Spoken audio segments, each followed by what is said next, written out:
Pangalawang booking nga natin mga master si ma'am ano. So ang hatid lang ni ma'am ay sa Sabarte lang. So ngayong araw mga master ay Friday. Sana makarami tayo ng booking ngayon. Tara samahan nyo akong bumiyahe ngayon. Let's go.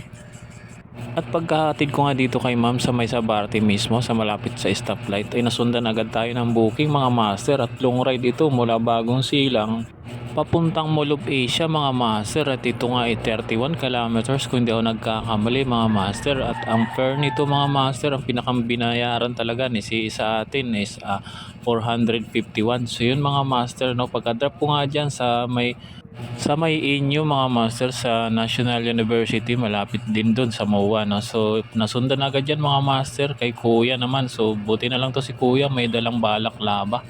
At hindi na tayo gumastos ng ating shower cup. So maganda talaga yung ganun. May sarili sila para safe na safe talaga sila. So pagkababa nga dito ni Sir is nagkasunod-sunod na nga ang booking natin dito mga master. Nasundan agad dyan ni ma'am. So pagkatapos nyan mga master is marami pa tayong naging booking hanggang sa parami na ng parami. Sana ngayong araw ay swertihin tayo mga master dahil naman Friday ngayon.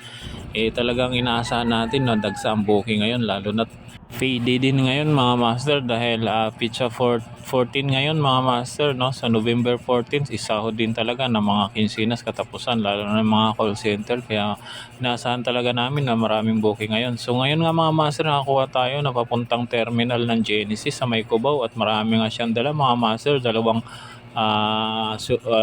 dalawang bag no. So buti na lang at naka-boardsman tayo at malaki yung ating harap no, yung ating tinatawag na gulay bird no. So yan mga master, pagkadating nga dito sa Cubao ay sa pagka-drop ko ni sir ay sobrang nagpasalamat si sir sa atin dahil sinakay natin siya kahit marami siyang dala. So wala namang problema yan mga master, basta mayroon ka lang mapaglagyan katulad natin naka-boardsman tayo is malawak yung paglagyan natin sa harap kahit malita pa yung dala niya isasakay natin siya mga master. Yung pagka-drop ko dito kay sir mga master is nasundan na agad tayo ng booking dito lang sa may bandang Kamyas.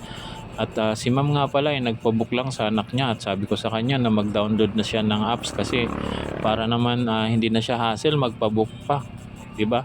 So yun na mga master at sabi niya sa akin ay ngayon lang daw siya nakasakay ng Mobit kaya hindi pa niya alam kung ano yung apps kaya nagpabook lang siya sa kanyang anak.